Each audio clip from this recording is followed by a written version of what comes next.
ሃይ እንዴት ናችሁ የአሪፊል ቤተሰቦቼ? ባለፈው ክፍላችን ተማሪዎቹን በጠቅላላ የካይፈር አባት አንድ ቦታ ሰብስቦ ከወሰዳቸው በኋላ ካይፈርንም ወረቀት ላይ እንዲፈርም ሲደበድበው በማሳየት ነበር ያቆምነው። እንደተለመደው እኔን ለመደገፍ ቪፒኤናችሁን አብርታችሁ ስለምታዩኝ በማመስገንና ቤተሰብም ያልሆናችሁ ሰብስክራይብ እንድታረጉ በመጋበዝ ትዕይንታችንን እንቀጥል።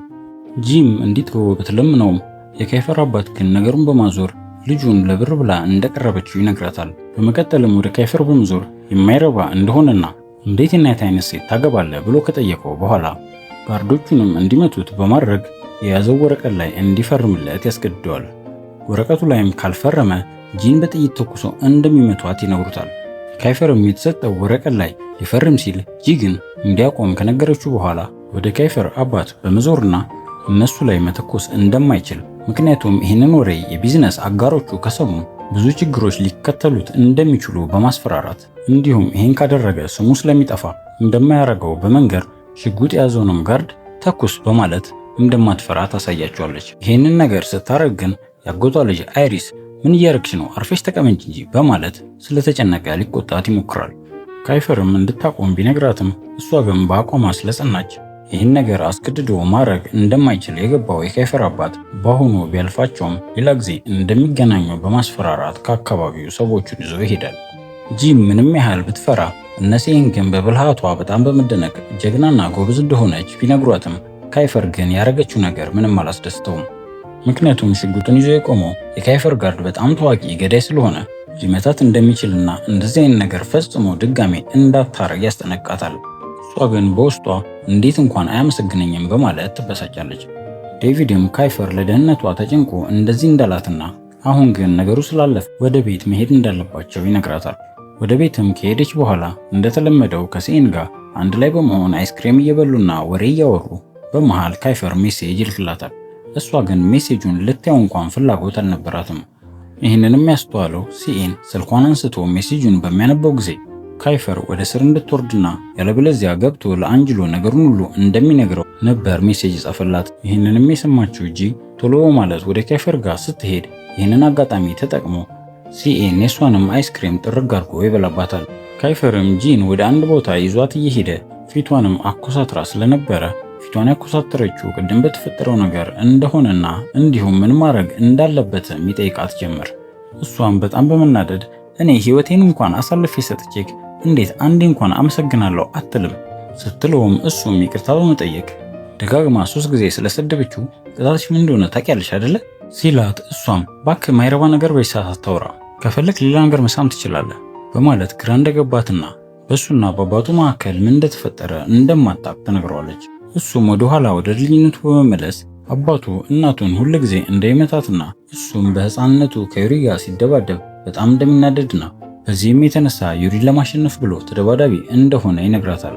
እናም የሆነ ቀን ተደባድበው ዩሪን አሸንፎ ወደ ዳይሬክተሩ ቢሮ ሂድ ሲባል ከፍርሃት ይልቅ እሱ አባቱ እንዴት እንደሚኮራበት እንዳሰበ እናም በዛ ጊዜ ዳይሬክተሩ ቢሮ ሲሄድ ዳይሬክተሩ አንጅሎን እንዳስተዋወቀው አንጅሎም ልክ እንዳባቱ ያስፈራ እንደነበርና ነገር ግን አንጅሎ ከአባቱ የተሻለ መልካም ሰው እንደሆነ ከነገራትም በኋላ አባቱ መጥቶት ፊቱ ላይ ያለውን ቁስል አንጅሎ ሲያይ እንዳዘነ እንዲሁም ሁሉ ጊዜ እናቱ እየተመታች ሲያይ አቅመቢስ እንደሆነ ያክል እንደሚሰማው ይነግራታል። በዛን ጊዜም አንጅሎን ድብድብ እንዲያስተምረው እንደለመነውና እናቱም ድሮ ካይፈርና ኪገንን ከዛ ይዛቸው እንደምትሄድ ተነግረው እንደነበር እናም አንድ ቀን ይዛቸው እንደወጣችና እሱም ነፃ የሆነ ያህል እንደተሰማው ነገር ግን እናቱ ኪረንን እንዳረገዘች ስታቅ ለአባትየው ይቅርታ እንዳደረገችለት ይነግራታል። እንደዛም ቢሆን ግን አባቱ እናቱን ገንዘብ ሰረቅሽ በሚል ምክንያት ሁልጊዜ ይመታት እንደነበር ነገር ግን እሱ ሁልጊዜ እናቱ ስትደበደብ ሲያይ ዝም ማለት እንዳልቻለና አንድ ቀንም አባቱ እናቱን በሚመታበት ሰዓት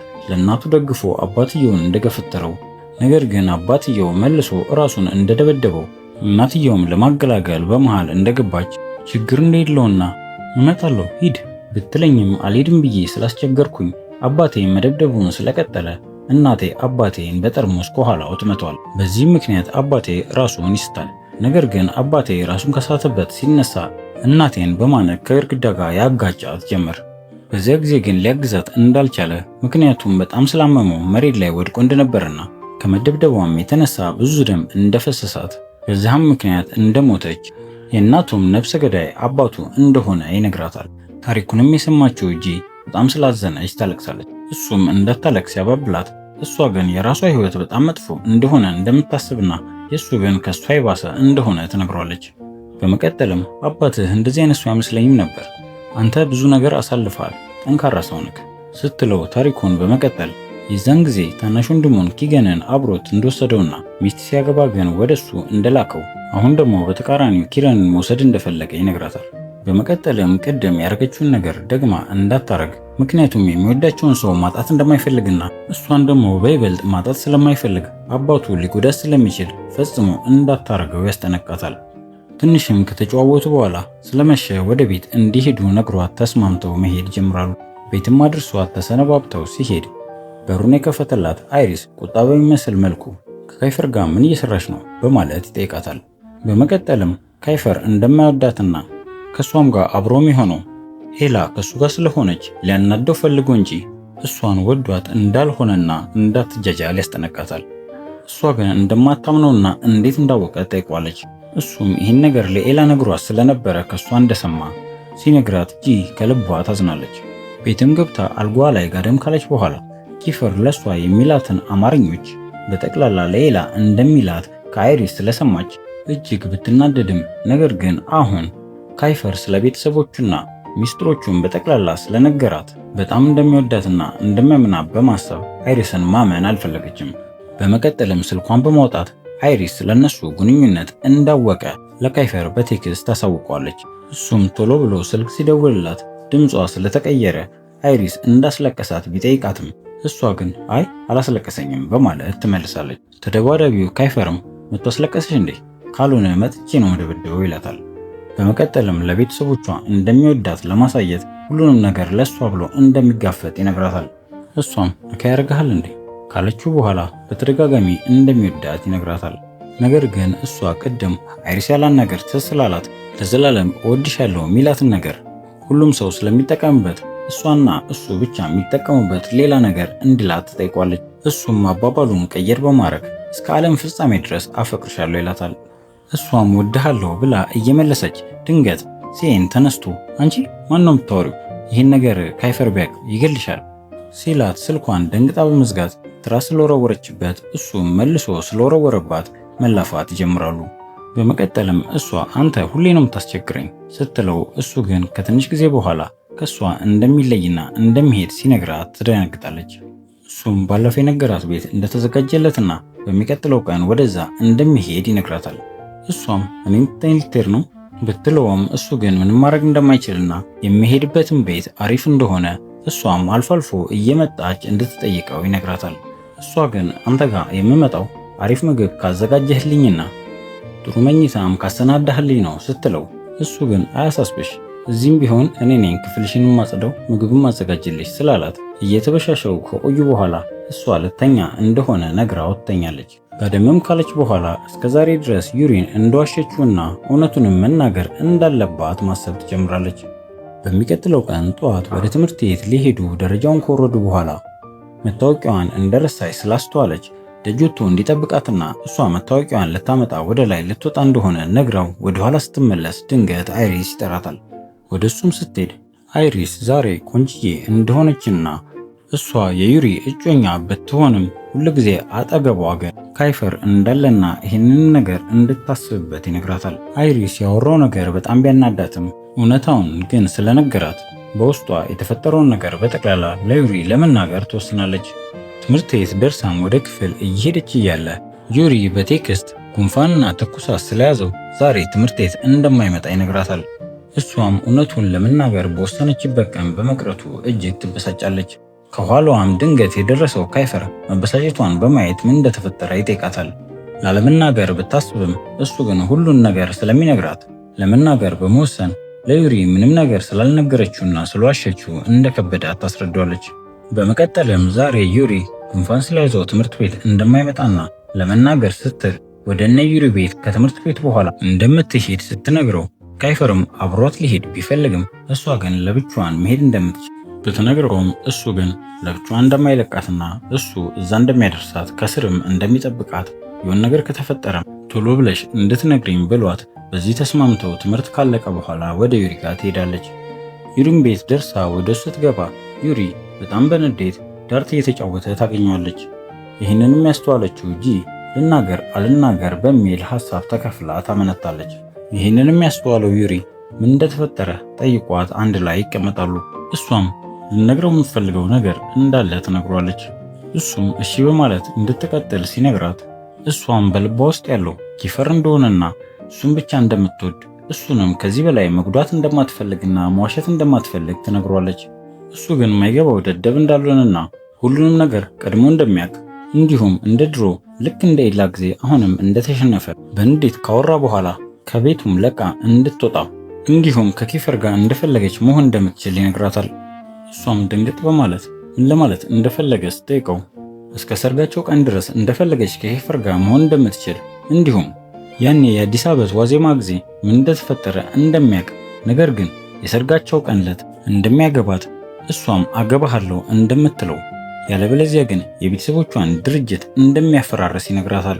እሷም እንደዚህ እንዳያረግ ብትጠይቀውም እሱ ግን አሁን እንደፈለግሽ ነገር ግን መጨረሻ ላይ የኔ ነሽ በማለት ከቤቱ እንድትወጣ ይጮባታል። እሷም በጣም በማዘን ከቤቱ ውስጥ ትወጣለች። ከቤትም ከወጣች በኋላ እያለቀሰች ስለነበረ መኪናው ሲጠብቃት የነበረው ካይፈር ምን እንደተፈጠረ ይጠይቃታል። እሷም ዩሪ በጣም እንዳዘነና ነገር ግን ሰርጉን በምንም ሁኔታ እንደማይተው እንደነገራት ትነግሯለች። እሱም እንዳትጨነቅ እየነገራትና ስታለቅስ አፍንጫዋ እንደሚሰፋ እየቀለደ ያባብላታል። በመቀጠልም እስከ ሰርጉ ቀን ድረስ ብዙ ጊዜ ስላለ እሱ ራሱ ሄዶ ሊያናግረው እንደሚችል ይነግራታል። በመቀጠልም ወደ አባቷ ድርጅት እንደደወለና ስልኩንም ያነሳው ድርጅት ውስጥ የሚሰራው ተላላኪ እንደሆነ ነግሯትም ድምፅ ቅጂውን ሲያሰማት ኪፈር ሄሎ ካለው በኋላ እንደ ተላላኪ ስልኩን ያነሳው ፐርሲ እንደሆነ ያስተውላሉ። ቅጂውንም መስማት ሲቀጥሉ ካይፈር ማንነቱን ከተናገረ በኋላ ፐርሲ ካይፈር ላይ እያሾፈ ሞቷል ብለክ ነው ያሰብከው ቢለውም ካይፈር ግን የጂን አባት ማናገር እንደሚፈልግ በንዴት ስለጠየቀው ፐርሲ ግን አሁንም እንደ ድሮ ኃይለኛ ብትሆንም ከሆነ ጊዜ በኋላ ወደሱ እንደሚመጣና ጂንም እንደሚቀማው ይነግሯል። እሷም ምን ማለት ፈልጎ ነው እኔ ሁሉን ነገር ማሰብ ሰልችቶኛል በማለት ንግግራቸውን አቋርጠው ወደ ቤት ሊሸኛት መንገድ ላይ አንጅሎን ድንገት ስላዩት ቶሎ በማለት መኪና ውስጥ ይደበቃሉ። አንጅሎ ወደ ቤት እንደገባ ካዩ በኋላ ከተደበቁበት ሲወጡ ግን ድንገት አይሪስ ያያቸዋል። በዚህን ጊዜ አይሪስ በንዴት ጂን እጇን በመጎተት ወደ ቤት እንድትገባ ይነግራታል። ነገር ግን ኪፈር መልሶ ወደሱ ይጎታታል። በመቀጠልም የዓለም ፍጻሜ ድረስ እንደሚወዳት ይነግራታል። በቀጣይ ቀን ሲሄን ሊሄድ ሻንጣውን ወደ ስር እያወረደ ስለነበረ ጂ ልታግዘው ወደሱ በመምጣት አንዱን ሻንጣ አንስታ ወደ ስር ልታወርድ ስትል ሻንጣው በጣም ስለከበዳት ወደ ስር ስትወረውረው ወደ ላይ እየወጣ የነበረው አይሪስ ላይ ይወድቅበታል። እሱም መተንፈስ እስኪያቅተው ድረስ እንደመቱት እየጮኸ ሲናገር እሷም እሷ እንዳደረገችውና ይቅርታ እንደጠየቀችው እንደ ሕፃን ልጅም እንዳይጮህ ትነግሯለች። አንጅሎም ስለመጣ ከጂ ጋር በመሆን ሲሄንን ይሸኙታል። ሲመለሱም ወክ እያረጉና ፒዛ እየበሉ ማውራት ይጀምራሉ። በውስጧም የቤተሰቧን ድርጅት ለማዳን ያላት አማራጭ ዩሪን ማግባት ብቻ እንደሆነ ለመጠየቅ እያሰበች ድንገት ግን መንገድ ላይ የሆነ ጊዜ ዩሪና ካይፈር ህገወጥ መደባደቢያ ቦታ ባለቤት ነው ብለው ያሳዩትን ታይገር የሚባለውን ልጅ ያገኙታል። አንጅሎንም ስለሚያውቀው ሰላም እያላቸው አቅሻለሁ ብሎ ሲጠይቃት ዝም እንዲል በምልክት ታሳየዋለች። በመሃልም አንጅሎ እሷን የት እንደሚያውቃት ይጠይቀዋል። ታይገርም እዛ መደባደቢያ ቦታ መታ ነበር የተናገረው። ጂም በውስጧ ጉዷ እንደፈላ እያሰበች ድንገት ግን ከአንጅሎ ጋር ድሮ የተማረው ጓደኛቸው ይመጣል። አንድ ላይም ሆነው እየተሳሳቁ ወሬ እያወሩ እያለ ድንገት የአንጅሎ ስልክ ይጠራል። ስልኩንም ሲያነሳው አይሪስ ሆስፒታል እንደገባ ነበር የተናገራቸው። በቀጣይ ቀንም ትምህርት ቤት ሆና የተፈጠረውን ነገር እያሰበች ካይፈርም ምን እንደተፈጠረ ይጠይቃታል። እሷም አይሪስ የመተንፈስ ችግር አጋጥሞት ሆስፒታል እንደገባ ትነግሯለች። ከቆይታም በኋላ የኢኮኖሚክስ አስተማሪያቸው ስለገባች በመሃል ግን መውጣት የፈለገችው ጂ እጇን በማውጣት መጸዳጃ ቤት መሄድ እንደምትፈልግ ትነግራታለች። ድንገት ግን ካይፈር ከቆመችበት ጎትቶ እግሩ ላይ ያስቀምጣታል። ይህንንም ያስተዋሉት ሁሉም ተማሪዎች ይስቃሉ። አስተማሪዋም እየረበሸ እንደሆነ ስለገባት ጥያቄ ብትጠይቀውም እያንዳንዱን በስርዓት ይመልሳል። አስተማሪዋ ከወጣችን በኋላ ድንገት ካይፈር በወሬ መሃል በተማሪዎች ፊት ለሁሉም ጂን እንደሚወዳት ይናገራል።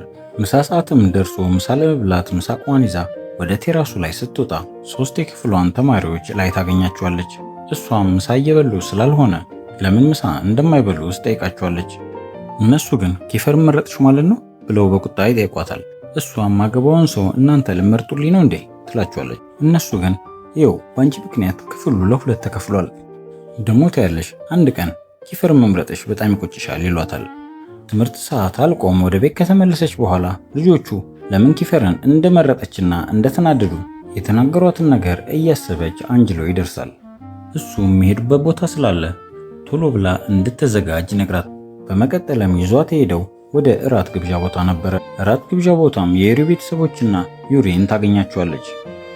የአሪፍ ፊልም ቤተሰቦች በሚቀጥለው ክፍላችን የእራት ግብዣ ቦታ ምን እንደሚፈጠርና ሌሎች ምርጥ የሆኑ ትዕይንቶችን ይዤላችሁ እንደምቀርብ ቃል እየገባው እናንተም ፊልሜ ከተመቻችሁ ላይክ፣ የቻናላችንም ቤተሰብ ያልሆናችሁ ሁል ጊዜ ስንለቅ እንዲደርሳችሁ የደወል ምልክቷን በመንካት ሰብስክራይብ፣ እንዲሁም እኔን ለማገዝ ቪፒኤን በማብራት ዝግጅቶቻችንን እንድትከታተሉ በመጋበዝ ለዛሬ የነበረኝን ቆይታ በዚሁ አበቃው። መልካም ሳምንት፣ ቸር ቆዩልኝ።